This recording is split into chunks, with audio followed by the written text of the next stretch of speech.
Olá, estamos aqui em mais um CRA Entrevista e desta vez nossos convidados são a administradora Rosângela Arruda, membro da Comissão Especial de Recursos Humanos do CRA-RJ, e o administrador Ricardo Nascimento Ferreira, consultor empresarial e professor universitário. O tema de hoje é o treinamento como ferramenta de competitividade em tempos de crise. Tudo bem com vocês? Tudo bem. Tudo bem, querida. É um prazer tê-los aqui mais uma vez. Realmente, para nós também é um prazer inenarrável. A gente gosta muito de fazer esse trabalho com o CRA. Ah, que bom. Ricardo, vamos começar do que é primordial para trabalhar para o treinamento como ferramenta em tempos de crise. O planejamento. Como deve ser feito esse planejamento?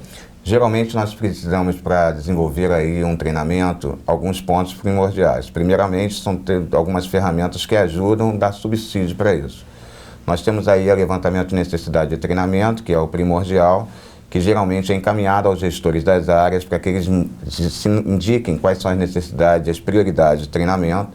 Nós temos a avaliação de desempenho também, que representa aí um foco mais individual, onde muitas das vezes algumas pessoas acabam não alcançando o resultado adequado para desempenho de função e acabam sendo muitas das vezes direcionados à área de treinamento. E temos também a pesquisa de clima organizacional, que nesse foco aí tem um caráter muito mais comportamental e se trata mais de uma ordem mais coletiva. E aí esses três elementos, eles servem muitas das vezes para fomentar a área de treinamento, para saber qual é a linha de trabalho que nós vamos ter.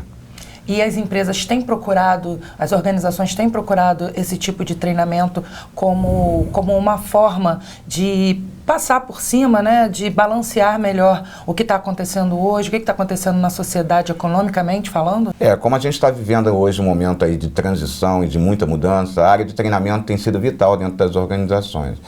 Há algum tempo atrás, mais precisamente, há uns 5, 6 anos atrás, nós tínhamos dentro das empresas alguns pontos bem interessantes. Algumas empresas viam o treinamento como uma forma de geração de custo e outras viam o treinamento como uma forma de criar a ideia de investimento. Só que o grande problema que aconteceu nos últimos anos é que as empresas que não investiram na área de treinamento acabaram não tendo continuidade. E muitas delas acabaram até fechando dentro desse contexto. Então o treinamento ele se apresentou como uma ferramenta que se estabelece, acima de tudo, a capacidade da empresa enfrentar os processos de mudança e, ao mesmo tempo, juntar os grupos para que eles possam trabalhar em forma do objetivo comum. Rosângela, o levantamento de necessidades dentro da empresa também é um ponto vital na questão do treinamento, não é isso? Correto. Pegando um gancho em tudo que o Ricardo falou, realmente tudo que ele disse é ferramenta, é instrumento para que o gestor possa fazer uma análise. Mas, além disso, ele tem que procurar verificar os processos dentro das organizações, em cada setor, como é que está se desenvolvendo esse processo. Às vezes você precisa mexer no processo para otimizar resultados. Você tem que ouvir os colaboradores. Esses funcionários, esses colaboradores vão te dar dicas, caminhos de como está realmente a fotografia, o retrato dessa organização nesses departamentos. Você precisa verificar individualmente o perfil de cada um para aquelas atividades, se atendem, se não atendem, se precisa desenvolver alguma coisa. Então, com base em todo esse cenário, é que você vai estabelecer que necessidades eu tenho para minimizar os impactos nos erros, nas entregas que são, às vezes, pobres, fora de prazo, minimizar riscos, dependendo do tipo de atividade, e aí você reduz a quantidade de incidentes que levam a acidentes. Você consegue fazer isso. Aí, como o Ricardo falou, é um investimento. Se é um investimento, você não pode única e exclusivamente fazer essa fotografia, levantar esse diagnóstico e partir para a ação e parar. Então, é um trabalho contínuo que você tem que estar o tempo inteiro reciclando, revendo, refazendo, com base em quê? Numa aferição dos resultados. Você criou um treinamento, você criou uma metodologia, você fez um trabalho. Quando você vai aferir os resultados, você vai conferir se aquilo que você preparou como método para chegar nos resultados que você precisava, para melhorar o desempenho, para melhorar as entregas, se você não atingiu, e aí é a hora de se trabalhar o que precisa ser feito e de que maneira. Como você vai melhorar para que você tenha realmente sucesso. E quando a gente fala que o treinamento é investimento em tempos de crise, é porque hoje, por conta da crise, as empresas estão cada vez mais enxutas. Sim. E aquele grupo que ficar dentro da empresa, ele vai ter que dar um resultado igual ou melhor do que antes, quando a empresa ainda estava, digamos assim, inchada, ou com uma quantidade maior de colaboradores. Essa empresa conseguindo isso agora, a hora que a crise passar, ela já está na frente, ela já deslanchou, ela já abriu um caminho diferenciado dos concorrentes, digamos assim. Ricardo, a Rosângela falou sobre a questão da aferição, né? Pelo que a gente conversou antes, dá para dizer que existem níveis de análise de necessidades. Sim. Quais são esses níveis? A gente tem aí níveis que podem ser relacionados ao nível operacional, onde a gente, de uma certa forma, tem uma atenção mais focada dentro da área técnica, na execução das tarefas.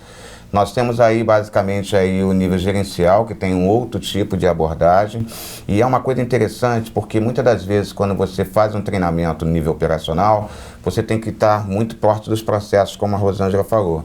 Então a necessidade de você fazer o treinamento dentro da organização só agrega valor. O nível gerencial já é o oposto. Ou seja, muitas das vezes é interessante que você tire esse gerente ou muitas das vezes esse gestor da organização para que ele não fique preso dentro de processo, ou ele está fazendo treinamento, alguém bate na porta para que ele venha resolver e ele não consiga assimilar. A gente sabe que no mundo atual, e principalmente dentro das organizações que nós estamos vivendo, cada vez mais a gente tem que especializar os níveis, ou seja, criar determinadas formas de níveis de competitividade. E o treinamento representa uma forma de você ver as tendências do que está acontecendo hoje no mercado. Muitas das vezes está corrigindo algum tipo de desvio que possa estar ocorrendo dentro da organização e fazendo com que cada vez mais as pessoas possam se falar. A gente nota hoje que quando você cria determinados processos de treinamento, onde você cria a ideia de integração, os setores eles começam a se falar. Então essa coisa de termos uma integração é fundamental dentro da área de treinamento. Só para você ter uma noção, eu faço um treinamento chamado TEAL, que é o treinamento ao ar livre. Esse treinamento ele é fora da organização, onde nós levamos esses profissionais para um sítio ou alguma área ao ar livre e fazemos com que eles criem determinados tipos de ações dentro de situações de cotidiano, onde eles entendam a importância do trabalho em equipe.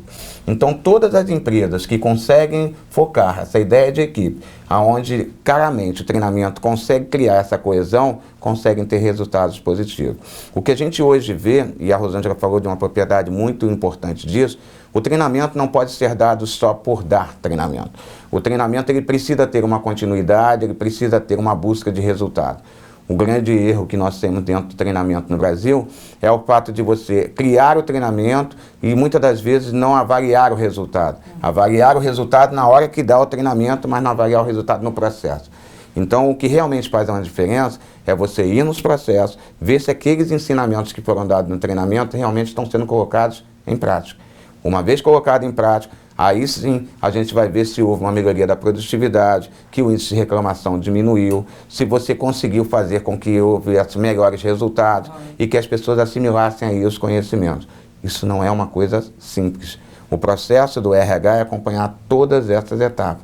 Então a área de treinamento é desde a questão do levantamento de necessidade, desde a questão da aplicação do treinamento, desde a interpretação do que foi dado dentro do treinamento, ou seja, dos objetivos e dos resultados que estão sendo alcançados. Esses resultados não é só no treinamento, mas sim no próprio dia a dia dentro das organizações. As empresas que hoje pensam dessa forma, elas conseguem ter um resultado extraordinário. Eu não conheço nenhuma empresa hoje no mundo que consiga ter resultados negativos por investir em treinamento. Sim. O melhor exemplo que nós podemos falar em relação a isso, e nós temos isso dentro da nossa realidade, é a Seleção Brasileira de Vôlei, com o Bernardinho. No livro do Bernardinho, ele fala basicamente que o grande diferencial do sucesso dele é ele estar treinando de forma exaustiva, ou seja, fazendo as pessoas entenderem os fundamentos de cada uma das suas tarefas. Então a gente começa a perceber a importância que isso tem, ou seja, não basta só treinar uma vez, mas tem que treinar sempre. Por mais que você conheça o processo, você nunca sabe, porque você toma tal autoconfiança que você acaba passando por cima de algumas coisas. E a necessidade de você relembrar, estar sempre buscando uma atualização é fundamental. É por isso que o treinamento faz a diferença. Entendi.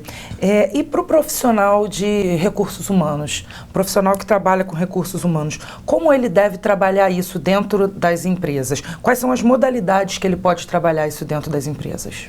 Existem várias modalidades aí. Nós temos hoje modalidades presenciais, que é onde você trabalha com o trabalhador no próprio dia a dia e trazendo ele do setor dele para alguma área, uma sala de treinamento, ou algum tipo de hotel, ou algum outro local para aplicar o treinamento. Nós temos hoje a aplicação através da EAD, que é a Educação à Distância, onde esse funcionário ele encontra aí um tempo dentro da sua rotina para que esteja sendo aferida a questão dos conhecimentos dentro do treinamento, que dá uma mobilidade maior, porque eu não tiro ele do ambiente de trabalho. E nós temos a modalidade híbrida, que é basicamente você está trabalhando com ele de forma presencial alguns momentos de treinamento e trabalhando em outras ações também de forma da educação à distância, que é um misto entre os dois.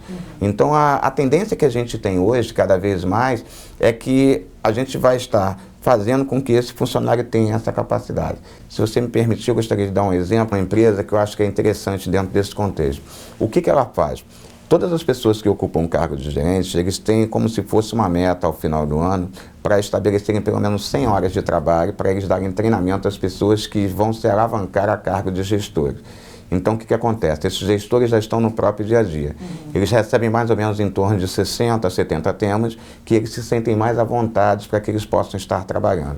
Dentro desse contexto, eles vão dizer qual a época do ano que na agenda deles eles sentem uma maior mobilidade para que eles possam se ausentar do seu local de trabalho e estar aplicando o treinamento para essas pessoas que estão em treinamento de formação.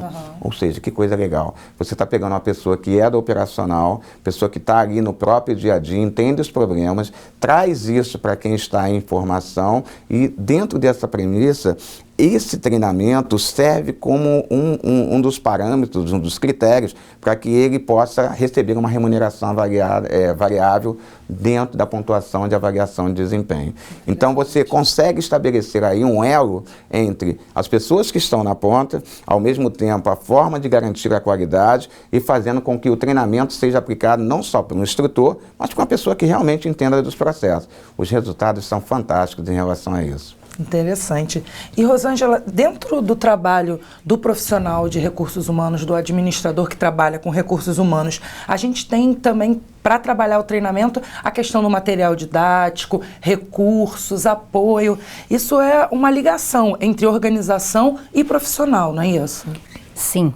Quando você, até pegando um pouquinho aqui das modalidades de treinamento, então, as pessoas aprendem de formas diferentes. Então, quando você está no EAD, você tem que municiar essa pessoa de algumas atividades, você tem que municiar esse profissional que está sendo treinado de slides, filmes, coisas diferentes para atrair a atenção desse treinando.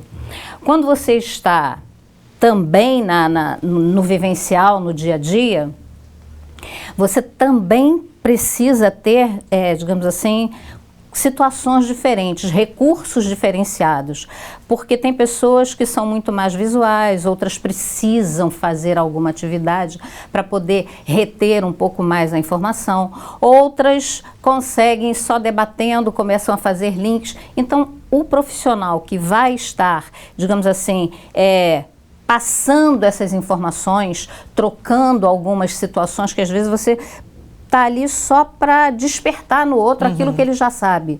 Mas, por uma maneira, talvez até de acomodação realmente, ele guarde essa informação e não traga para o dia a dia.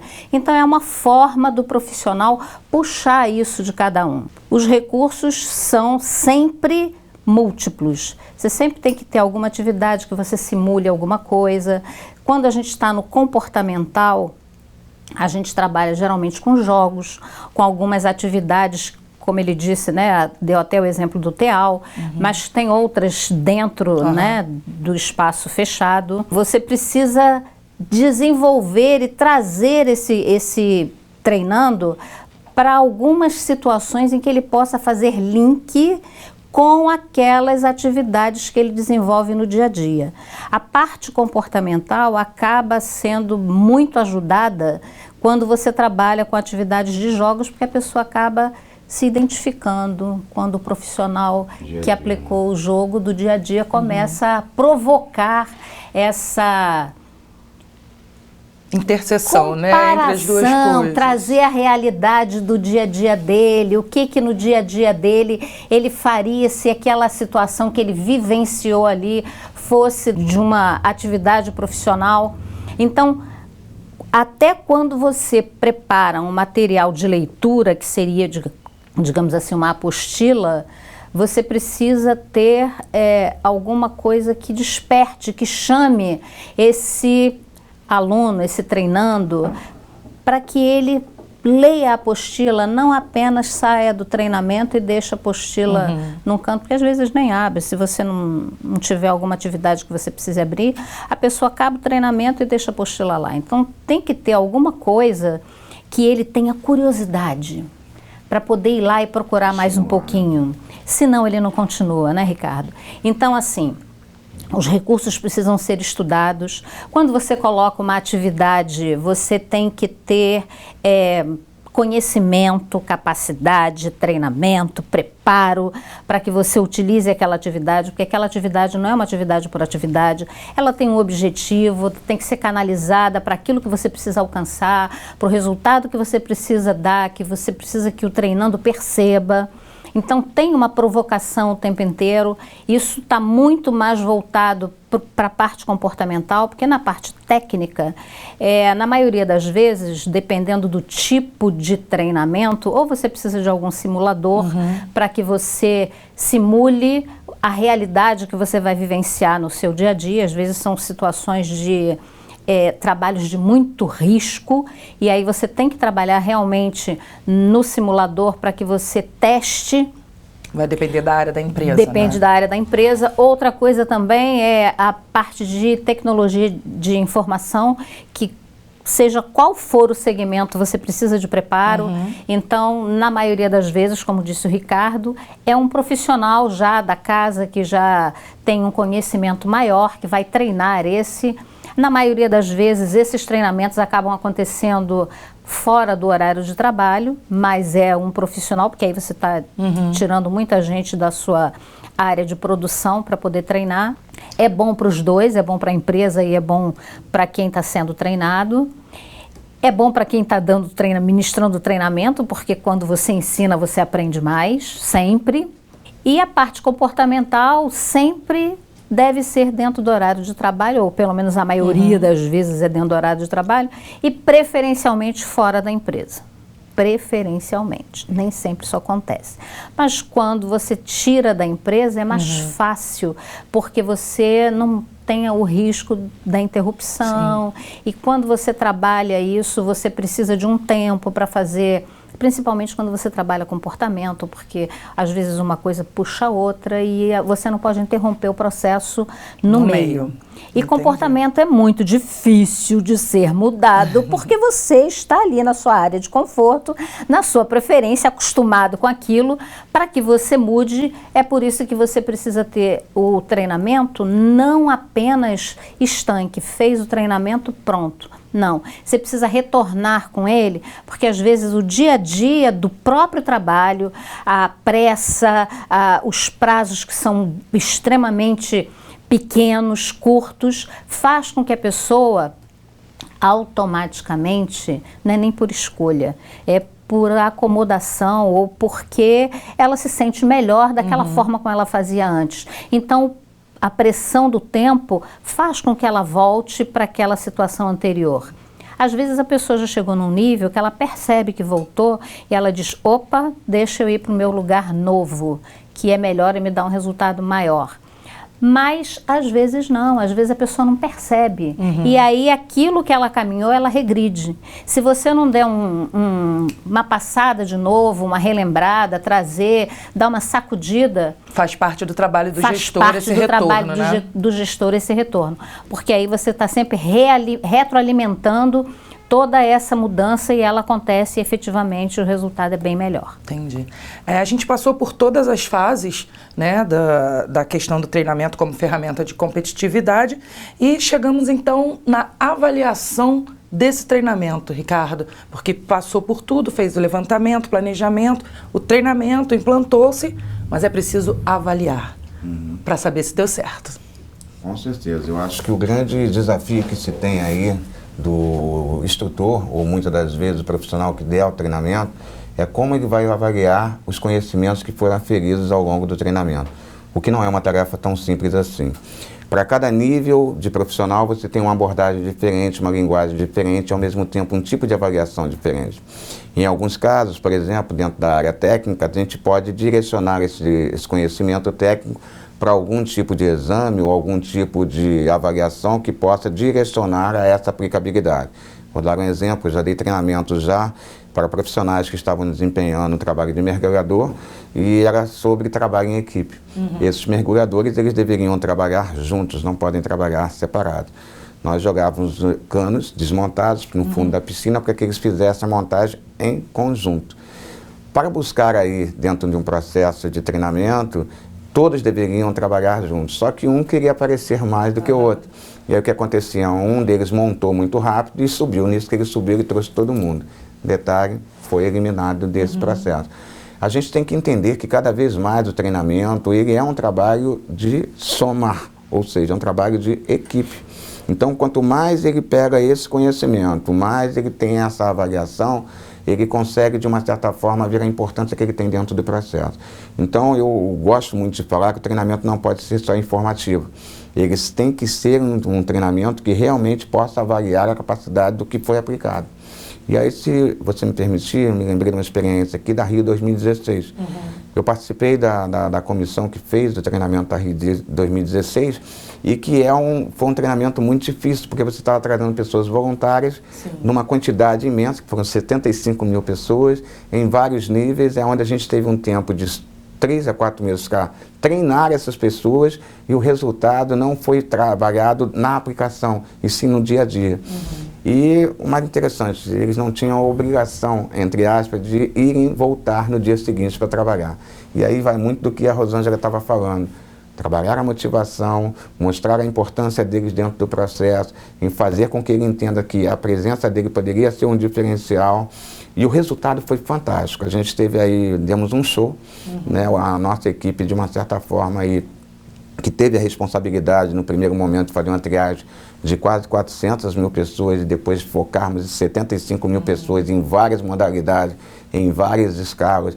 Foi difícil, porque a gente teve que trabalhar material para pessoas que não, muitas das vezes, de todos os níveis, pessoas que eram profissionais já reconhecidos no mercado e profissionais que nunca trabalharam, igualar todo mundo, foi um negócio difícil. Então, avaliar as pessoas significa você conquistar.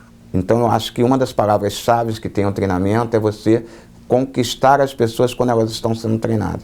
Então, o papel de quem passa o conhecimento é fundamental.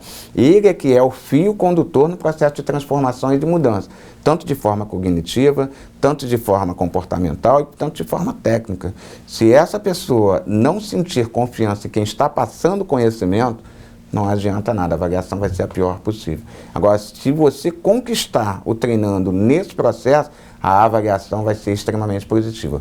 Por isso que é importante estar fazendo a avaliação, não ali no momento, mas esperar um mês, pelo menos um tempo, um time, para que a pessoa, como a Rosângela falou, volte no dia a dia e ela veja se esse conhecimento realmente se encontra. E se de repente ela não percebe isso, pô, peraí, foi falado isso no treinamento, então tem que voltar de novo ao trilho, mas mostrar isso. Por isso, um ponto que a gente volta lá no início, a necessidade de se tornar o treinamento contínuo. Se você não tiver o treinamento contínuo, você não consegue nunca alcançar o resultado, em qualquer modalidade, seja ela qual for, e ainda mais em tempo de crise. É verdade. Eu acho que pela conversa que a gente teve aqui, tenho certeza de que o treinamento em tempos de crise, sem crise, é muito importante para a vivência da organização, Nossa, né? Com certeza. É sempre muito importante. Tá e aí ótimo. criam-se o quê? As trilhas de conhecimento. E aí dá tudo certo. Com certeza, com certeza, com certeza. Gente, muito obrigada por vocês terem vindo aqui, por ter feito essa explanação ótima e espero contar com a presença de vocês aqui mais vezes. Muito obrigado. Nós Eu é que agradeço. agradecemos.